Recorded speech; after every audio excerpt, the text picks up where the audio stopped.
Hi guys, welcome back to Intellectual Literature. This is Gauri. Today we are going to talk about Heart of Darkness. It was written by Joseph Conrad. Okay, this is for your kind information. I already made and post so many fictional works. If you have time, you go and watch that videos and also subscribe my channel. Let's go to this work. Joseph Conrad was born in 1857 in Poland. This is his full name. I am unable to read this name. It was very complicated. You just read it. You just know it. This is his full name. Okay. He was born which was under Russian rule. That time under Russian rule. Conrad's parents were activists who had fought for Polish freedom and died when Conrad was a child.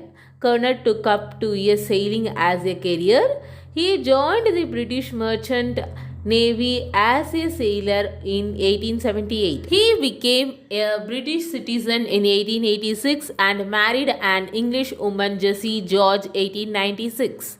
Having pursued a career at the sea for 20 years, Conrad decided to try his hand at writing novels. He accomplished himself as one of the early modernist writers of English. Initially, his novels were not commercially successful, though they received immediate critical attention. He lived a life of poverty till the publication of Chance in 1924, a novel that made him commercially successful. Conrad experimented with style and form in his writing. Colonialism, the human psyche, and unraveling the meaning of existence are the recurrent themes in Conrad's novels. Conrad did not learn English till his late youth. George Gissing says that a foreigner should write like this is one of the miracles of literature. Conrad declines that knighthood offered to him in 1924 and in the same year he died. He contributed to making changes in the style and narrative of the novel form, thereby making him a significant writer of the 20th century.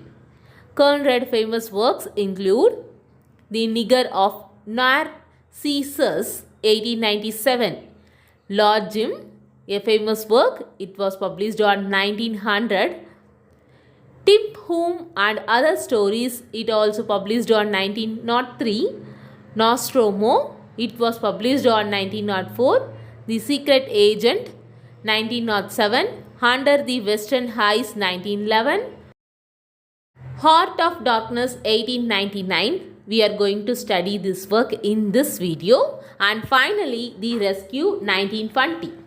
Now, we are going to study Heart of Darkness. It was published on 1899. Narrates a story of discovery of plants, places and peoples that leads to the discovery of the self.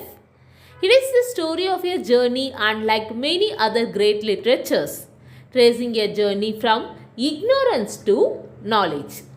This novella, set during the Victorian and early modernist period, is narrated in the first person point of view through two narrators, the one unnamed narrator and second one Marlow. Summary: the story opens on the Thames River aboard the boat Neely. In the opening frame, narrator of Heart of Darkness, the boat Neely is anchored on the river Thames, where 5 men, including Marlow, listen as he begins narrating his experience in Africa. The 5 men are: one is Marlow, then the director of companies. He is the owner of the boat and the leader of the group. He symbolizes efficiency, order and imperial authority. Then the lawyer. He represents law, justice and the civilized legal system. And the accountant. He represents commerce, trade and materialism. And finally, the narrator, an unnamed listener who records Marlow's story and provides the frame narrative. As they wait for the tide to turn, the group sits quietly, creating a calm and civilized atmosphere. It is during this moment that Marlow begins his story, reflecting on how even the Thames was once a place of darkness. It as a historical river that once represented darkness for ancient explorers. These men represent the pillars of European civilization, law, trade, administration, and empire, making Marlow's tale of moral corruption and darkness more powerful by contrast. This frame narrates sets up a contrast between civilization and savagery and prepares the reader of the Marlow's tale about Africa. Marlow describes his childhood fascination with maps, especially blank spaces, driven by his desire to become a steamboat skipper. Steamboat skipper means a captain of steamboat. Marlow secures a job as a steamboat captain for a Belgian trading company. The company name is also the company in the Congo through his aunt's influence. His aunt influenced to this job.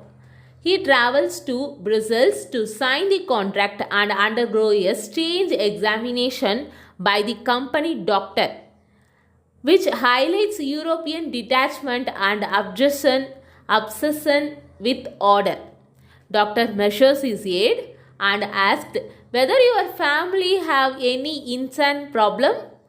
In Brussels, which he calls a whited sepulchre, it symbolizing moral decay beneath civilization. He then sails toward Africa, feeling an increasing sense of uneasy. He travels to Africa on a French steamer and is tasked with a mission to pick up Mr. Kurtz. Upon arriving at the company's outer station in Africa, Marlow witnesses shocking scenes of cruelty, inefficiency, and exploitation by the sight of African natives in chains and the unending noise of explosions. He sees enslaved Africans suffering and dying from overwork and neglect. The missionary is broken and useless, reflecting the hollowness of imperial ideas. This scene exposes the hypocrisy of European colonialism. He then meeting the meticulous accountant and enduring a 200-mile journey on foot to reach the central station. Marlow reaches the central station and learns that the steamboat he is meant to command has been mysteriously wrecked. While repairing it, he hears frequent praise of an exceptional agent named Kurtz who works at the inner station. Kurtz is described as an idealistic, eloquent man who brings in vast quantities of ivory. He meets the manager who schemes to replace Kurtz and become chief of the inner station. Marlow becomes increasingly curious about him. After months of preparation, Marlow embarks on a 2-month journey to the inner station. The journey up the Congo River is slow and tense, surrounded by dense jungle and silence. Marlow senses the overwhelming power of nature and feels the thinness of civilization. The river journey symbolizes a descent into the human subconscious and moral darkness. During the journey, facing dense fog, silence, cannibal on the steamer, the steamboat is suddenly attacked by unseen natives firing arrows from the forest. The helmsman, who is accompanied by Marlow, he was killed, and Marlow reacts with confusion rather than fear. This scene highlights the breakdown of European control and challenges the idea of colonial superiority. He meets the devoted Russian Harley Quinn, who tells him more about Kurtz. When Marlow arrives at the inner station, He discovers that Kurtz is seriously ill and worshipped by the natives, accompanied by a beautiful, powerful African mistress as a godlike figure. The natives thinks Kurtz was a godlike figure. Served human heads as displayed on stacks around Kurtz's hut, revealing his complete moral corruption. Despite this, Marlow is still fascinated by Kurtz's voice and personality. Marlow learns that Kurtz has abandoned all moral restraints in its quest for ivory and power. Kurtz's report for the International Society for the Suppression of Savage Customs ends with the chilling line, "Exterminate all the brutes." This scene reveals the collapse of idealism into savagery and the true horror of imperialism. Kurtz is carried back to the steamer on a stretcher to return him to civilization, but he travels back to the land at night before Marlow brings him abroad. Kurtz attempts to escape back into the journal, but Marlow was stopped him. During the journey, Kurtz's health deteriorates. Before his death, Kurtz reflects on his life. He surrenders his papers to Marlow and utters his famous last words, "The horror, the horror." These words represent Kurtz's recognition of his moral failure and the darkness within humanity. Marlow falls ill but recovers and returns to England carrying Kurtz's papers. He meets men who are all connected to Kurtz, and finally he meets Kurtz's fiancée, the intended. Unable to destroy her idealized image of Kurtz, Marlow lies and tells her that Kurtz's last word was her name. The novella ends back on the Thames, now symbolically linked with darkness, suggesting that evil exists at the heart of civilized society as well. Now we done this work, we done this novella. Next we see themes: darkness in the human soul, hypocrisy of imperialism, civilization versus savagery, moral corruption through power, madness and isolation. And finally, we are talk about characters. Marlow, the narrator and steamboat captain, whose journey into the Congo becomes a journey into human darkness. Kurtz, a brilliant but morally corrupted ivory agent who embodies the destructive extremes of imperialism. The unnamed narrator, the outer narrator who frames Marlow's story abroad, the Neely, director of the companies, the leader of the boat crew, symbolizing imperial authority and control. The lawyer represents European law, order and civilization. The accountant symbolizes commerce, efficiency and materialism in colonial enterprise.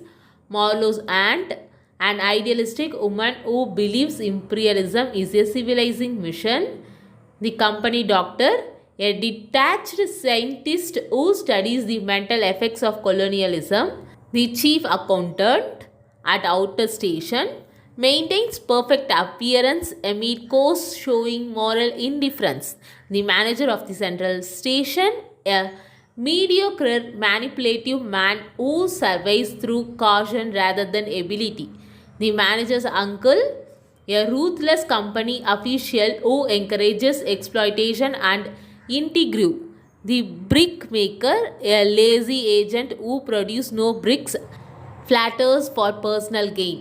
The Russian Harley Quinn, a young idealist who idealizes Kurtz and represents blind devotion. The helmsman, an African crew member whose death exposes the fragility of European authority. Kurtz's African mistress, a powerful native woman symbolizing the wilderness and Kurtz's domination over it.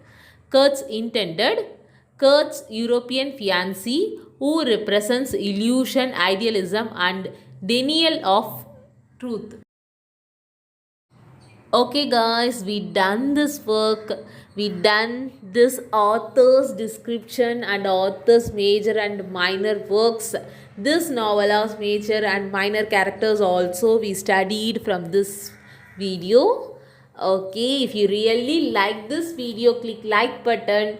Don't forget to subscribe my channel and also share your comments, share your thoughts in comment section. I eagerly interesting waiting to see read your comments. Okay, tata, bye bye, thank you.